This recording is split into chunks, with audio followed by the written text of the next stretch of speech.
At kung isi-search nyo po kahit sa Google yung tiram, yan po ay pwedeng repellent sa mga hayop or sa ibon. So kung kayo po ay namumroblema, for example yung inyong palayan or yung mga seeds na inyong isinabog ay kinakain ng ibon, makakatulong po ito.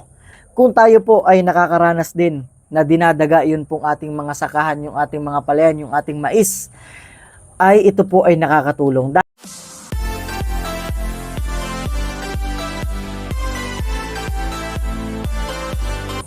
Isang magandang araw na naman po mga kasaka. Kamusta po kayo? Ako po muli ito, ang inyong agriculturist. Sumasaludo sa magsasakang Pilipino para sa Pilipino. So ngayong araw po mga kasaka ay pagkatapos kong i-upload at may pakilala po sa inyo, ito pong tatlong herbicide ng Agway Chemical Corporation ay ngayon naman ay dadako naman tayo sa fungicide. Ano po? By the way po, ako po ay disclaimer muna. Ako po ay hindi empleyado ng Agway. Ako po ay isa lang sa napili nila para ipakilala po ang kanilang mga produkto online. At pwede nyo pong bisitahin ang Agway sa kanila pong Facebook page. Meron din po silang YouTube channel.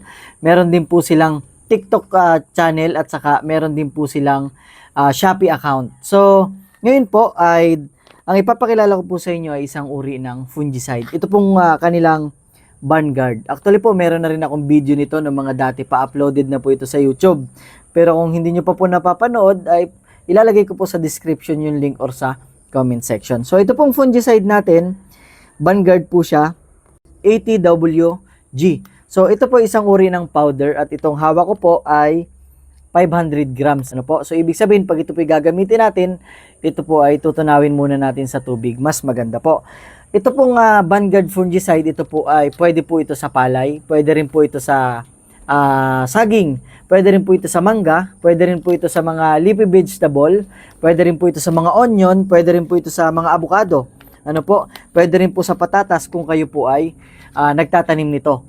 Ang dosage po nito sa isang knapsack sprayer or 16 liters. Mangangailangan lang po tayo ng 2 tablespoon at ang pinakamarami po or sagad ay 8 tablespoon. Ang isang tablespoon po ay, yun po ay 10 grams. So, 2 to 8 tablespoon kada 16 liters na knapsack sprayer. For example po, sa palay, ang mga kaya po nitong gamutin or kayang i-prevent is yung atin pong mga sheet blight at saka po yung mga blast na sakit na nangyayari po sa palay. So, sa iba pong crops, katulad po sa mangga or sa banana, for example po sa banana, nakalagay po dito, ay kayang-kaya niya po yung black leaf sigatoka or yung kahit yung prickle leaf disease.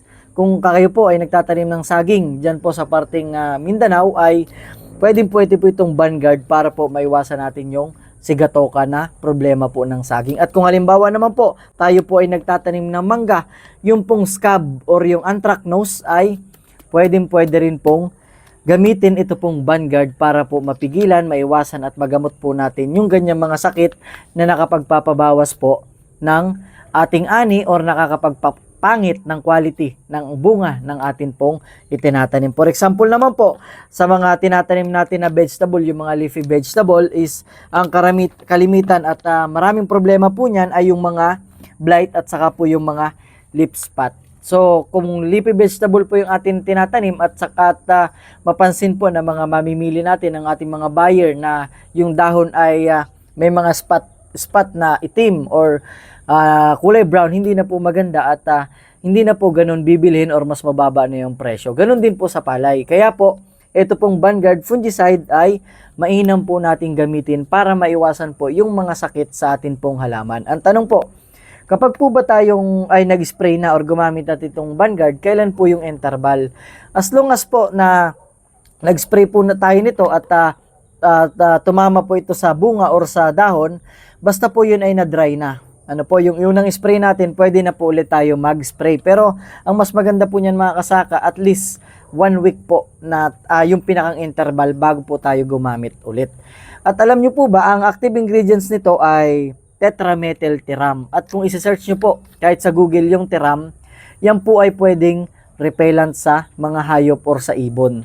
So kung kayo po ay namumroblema, for example yung inyong palayan or yung mga seeds na inyong isinabog ay kinakain ng ibon, pwede po makakatulong po ito para mabawasan po yan, hindi nila kainin yung mga buto, lalo tigit po kung tayo ay direct seeding sa palayan natin. At kung tayo po ay nakakaranas din na dinadaga yun pong ating mga sakahan, yung ating mga palayan, yung ating mais, ay ito po ay nakakatulong dahil yung teram po, yun po ay repellent, ano po, pero hindi nyo po yun mababasa dito. Pero kung makikita nyo po at mababasa, isi-search nyo yung teram, yan po ay pwedeng repellent sa ibon at sa daga. Kaya meron pong sa una ko pong vlog about dito sa Vanguard, ay meron pong mga kasaka natin na nakagamit nito at nag-comment doon kung gaano ka-epektibo po itong Vanguard. Ito po yung ilan sa mga comment nila. Ilalagay ko po dito para mabasa nyo rin at mapatunayan yung pagiging epektibo po ng Vanguard. So, ito po, again, mabibili po ito sa inyo pong mga suking agricultural supply. Kung halimbawa naman po ay wala doon po sa agri-supply na pinakamalapit sa inyo, bumili po tayo online. Ano po, pwede po tayong maghanap sa Shopee, sa TikTok, pwede rin po sa Lazada. I-search nyo lang po yung Vanguard. Ito po ay produkto ng Agway Chemical Corporation. So, mga kasaka, kung kayo po ay nakagamit na nito, mag-comment po kayo at kung gusto nyo pong gumamit, sana po ay makagamit kayo para inyo pong masubukan at yung mga dati nyo pong ginagamit ay magkaroon ng alternate para po hindi magkaroon ng immunity sa mga sakit po ng ating halaman. So, sana po ay meron po ulit kayong natutunan. At sa susunod ko pong mga videos, ay dadako na po tayo sa ilang mga foliar fertilizer. Ito po yung mga liquid fertilizer na makakatulong po sa pagpapaganda, pagpapalaki ng atin pong mga halaman. Hindi lang po sa palay, sa gulay, sa mga leafy vegetable, kahit sa fruit-bearing trees, pwede po itong mga ito. Kaya kayo po ay mag-subscribe, i-like nyo po, at i-hit nyo po ang notification bell para lagi po kayong updated sa akin pong mga susunod na videos. Maraming salamat po sa panonood. Hanggang sa muli.